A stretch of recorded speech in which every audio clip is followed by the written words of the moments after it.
લોટ ચોપડવાની અને બીડા વાળવાની ઝંઝટ વગર 6 થી 7 નાના પાત્રાના પાનને નસો કટિંગ કરી અને આવી રીતે ઝીણી કટિંગ કરી રેડી કરવાની। એના ઉપર મારા લિસ્ટ મુજબ મસાલો નાખી દેવાનો। આંબલીના પાણીનો પલ્પ બનાવવા માટે એને રેડી કરી દેવાનું। આપણે જે પાત્રાના પાન રેડી કર્યા હતા મસાલો નાખીને એની ઉપર 2 વાટકી ચણાનો લોટ નાખી દેવાનો અને જે આપણે આંબલીનો પલ્પ બનાવ્યો હતો એ પણ અંદર નાખી દેવાનો, એટલે પાણીની જરૂર નહીં પડે। મિક્સ કરી અને આ ટાઈપનું રેડી કરવાનું। આ ટાઈપના બધા રોલ રેડી કરવાના। આ પાત્રા બનાવવાની નવી સ્ટાઇલ છે। આ ટાઈપના રેડી કરવાના। કુકર લેવાનું, એની અંદર 2 ગ્લાસ પાણી નાખી દેવાનું। બધા રોલ કુકરમાં બાફવા મૂકી દેવાના, 6 સીટી મારી દેવાની।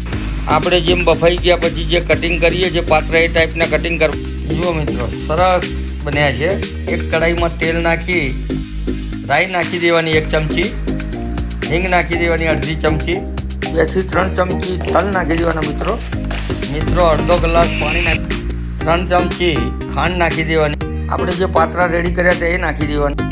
જો આપણા પાત્રા રેડી થઈ ગયા છે, ઉપરથી લીલી કોથમીરી ભભરાઈ દેવાની।